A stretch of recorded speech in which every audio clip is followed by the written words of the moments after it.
Olá pessoal, tudo bem? Então vamos iniciar aqui mais um vídeo, ok? Trazendo as principais notícias da semana aí para vocês, ok? Essas notícias foram veiculadas aí no portal, certo? Mas muitas vezes você, né, trabalhador, trabalhadora, não teve tempo de analisar, de entrar no portal, de ler as notícias, ok? Que foram postadas durante a semana.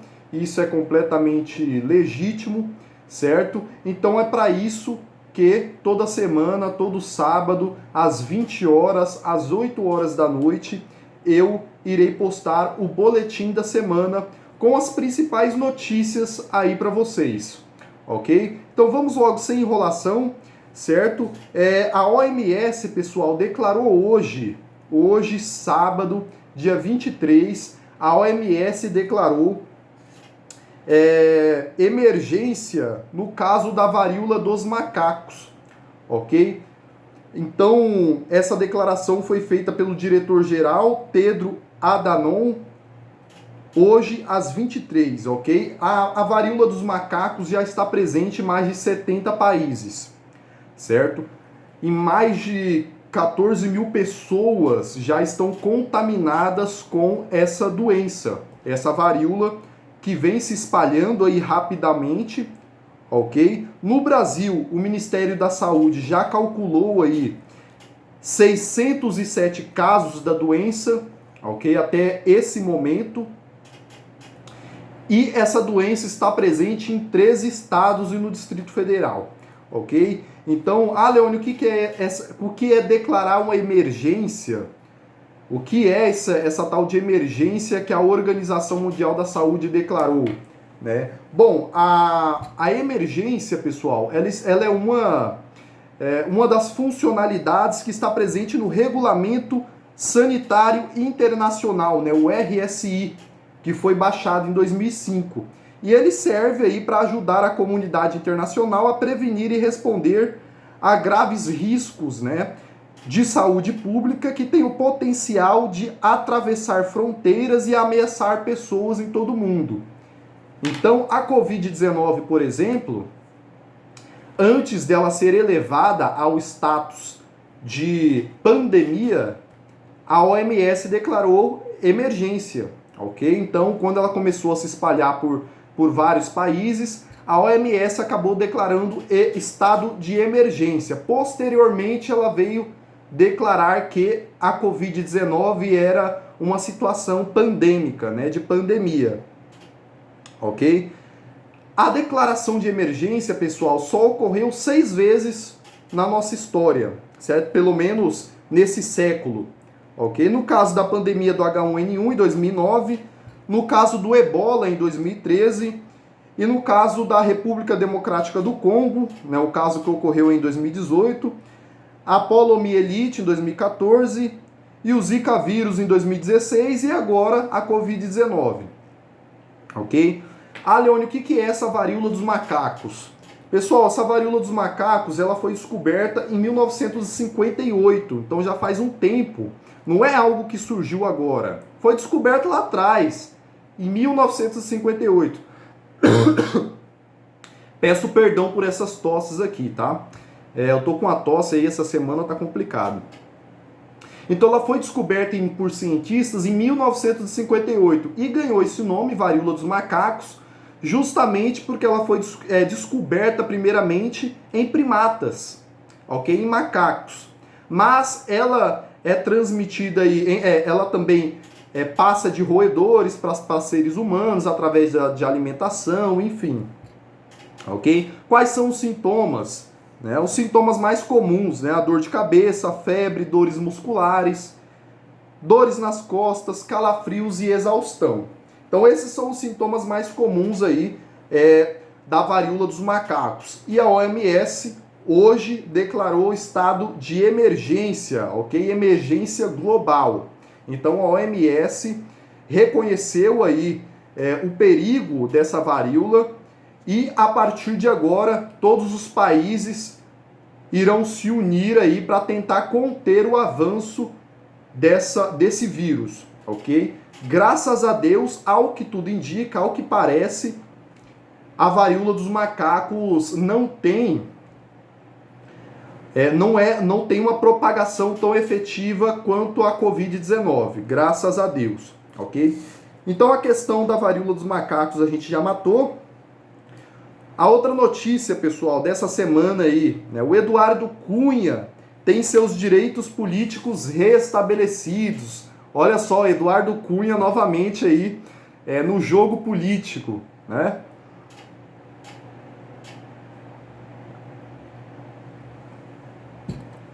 Pessoal, o Eduardo Cunha tinha sido cassado em 2016, ok? Quem foi o relator do processo que cassou Eduardo Cunha foi o Marcos Rogério, que é o atual senador. À época ele era deputado federal, hoje ele é senador da República e também, né, candidato aí ao governo do estado de Rondônia. Então ele vai concorrer aí contra o atual governador Marcos Rocha, que também vem forte aí, ok?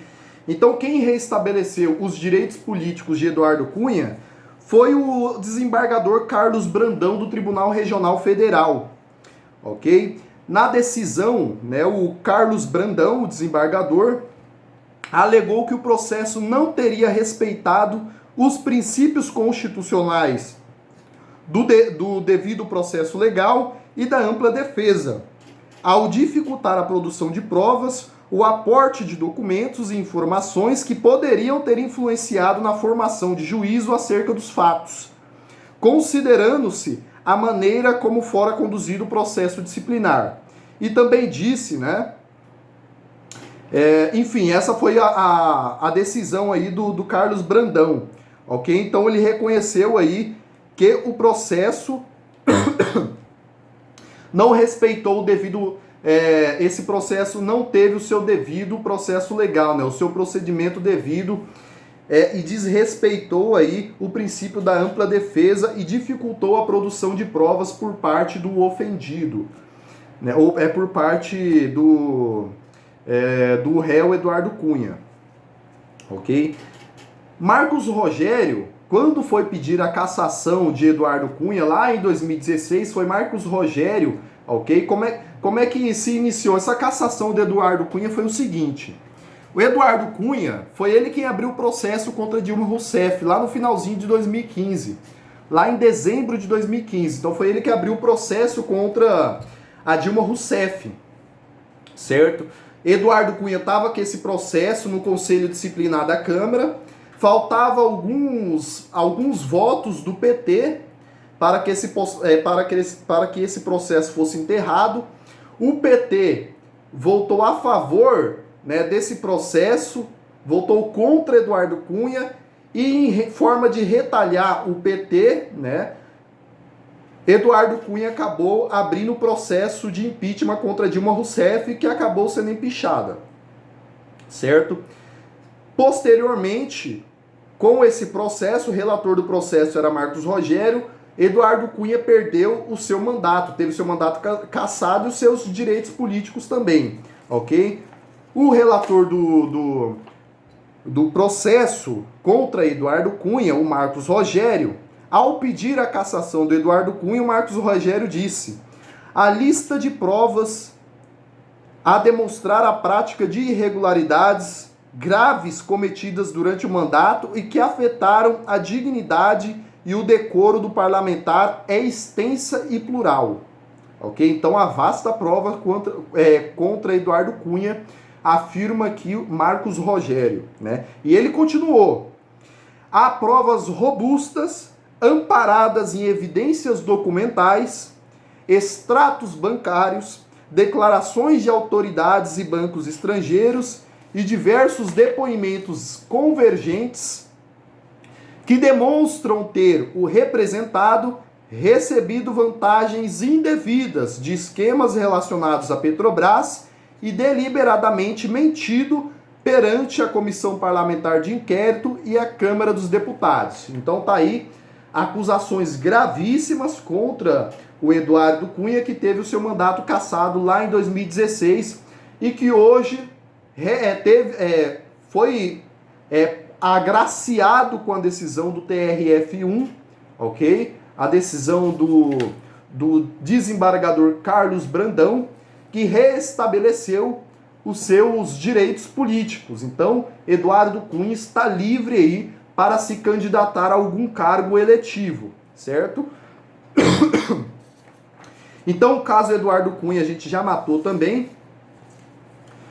Outro ponto, pessoal, outra notícia aí, né, que ganhou as manchetes aí dos jornais, inclusive foi veiculado pelo Fronteira 364, é a questão do Complexo do Alemão, ok? O Complexo do Alemão foi alvo de uma ação policial e essa ação policial acabou deixando 20 mortos, certo?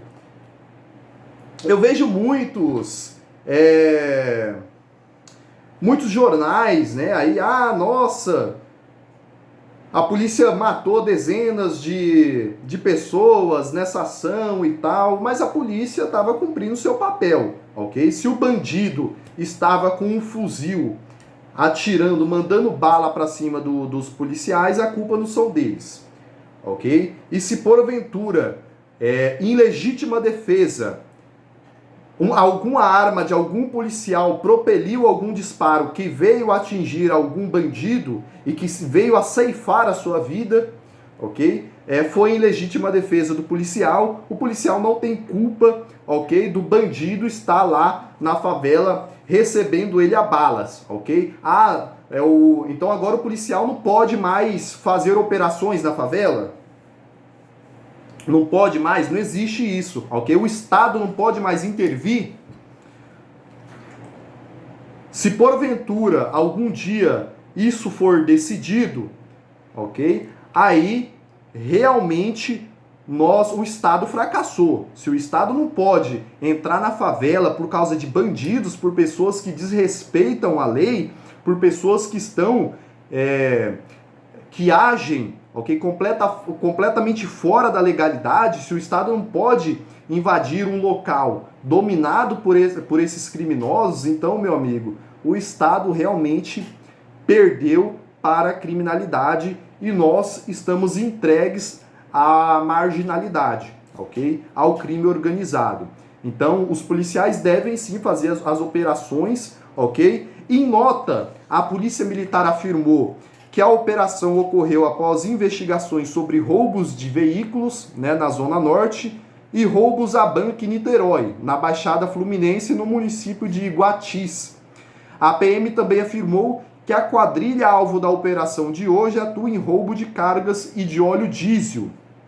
Ok? Então, foi em busca dessa quadrilha que a PM foi até o Complexo do Alemão, foi recebida a balas e revidou e acabou matando aí dezenas de criminosos, certo? Complexo do Alemão já enterrado. Houve também aquela operação no Jacarezinho, no qual tinha deixado 26, 29 mortos, né? Então, foi uma das operações mais sangrentas aí do Jacarezinho. Ela se iniciou até com um policial sendo alvejado, né?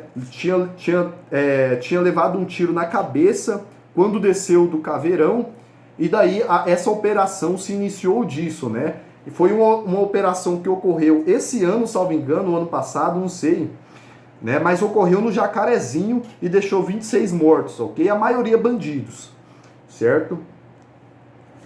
Muito bem, pessoal. Outra notícia, né? Referente ao pagamento do Auxílio Brasil, ok? O Auxílio Brasil que foi aprovado pelo Senado e pela Câmara, ok? E assinado pelo presidente da República por meio de uma PEC que modificou ali a Constituição, certo? E possibilitou a criação não só do Auxílio Brasil, mas também do Auxílio Diesel para os caminhoneiros, um auxílio para os taxistas, o Auxílio Gás, enfim, ok? Então, como eu já afirmei na gravação da semana passada,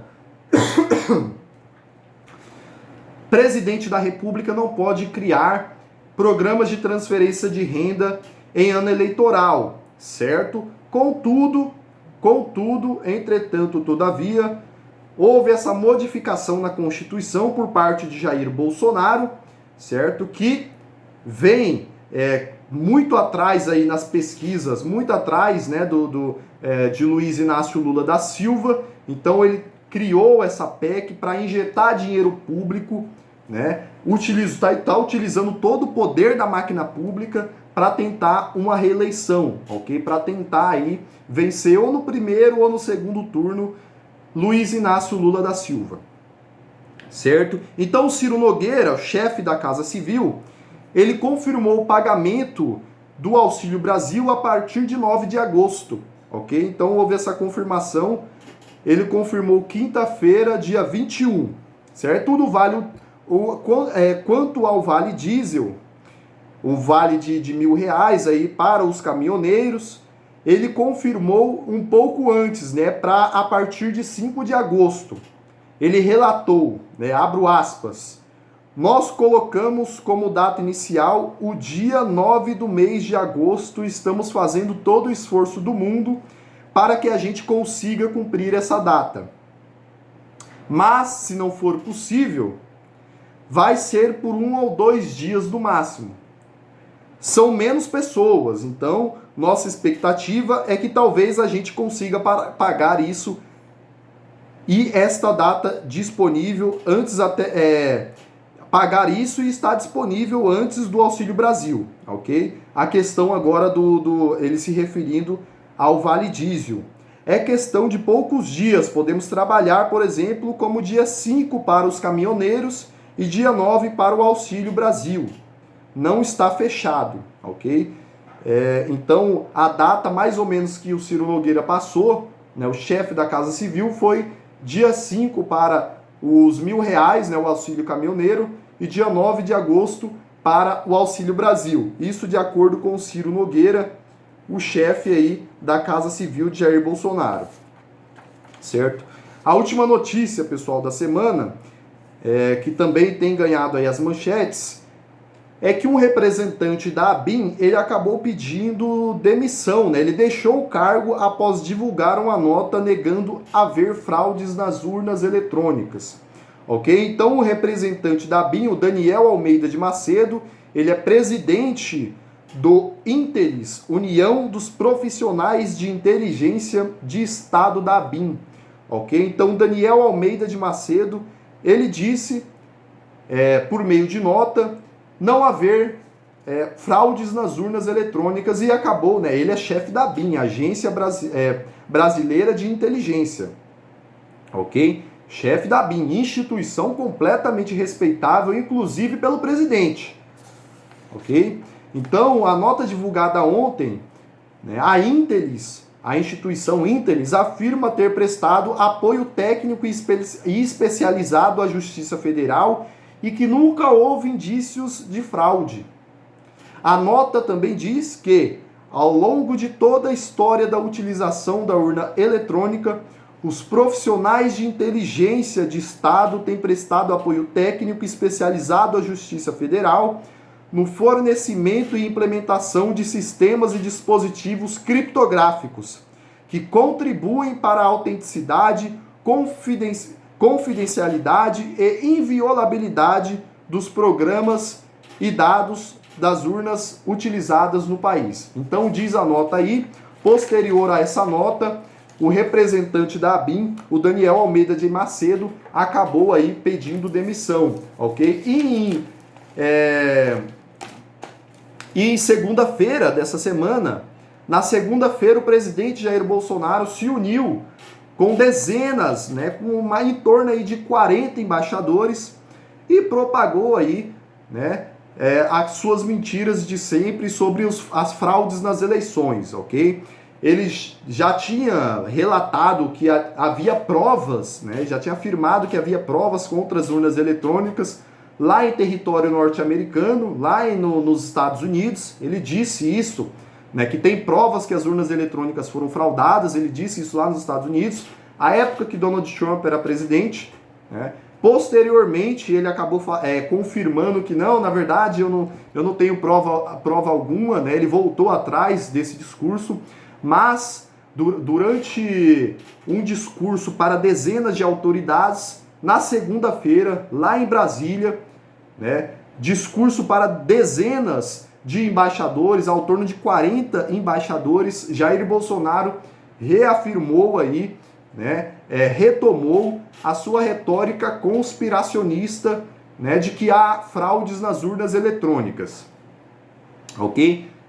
Nessa mesma semana, o representante da ABIN, ele acabou aí se demitindo do cargo, né, se demitindo ali da frente da ABIN, ok? Ele alegou que as urnas eletrônicas são confiáveis. O embaixador dos Estados Unidos, né, contrapondo Jair Bolsonaro, afirmou que as eleições nos Estados Unidos é um exemplo para o mundo, enfim, né, e com todos os estudos, né, com todas as análises do Tribunal Regional Eleitoral do Superior,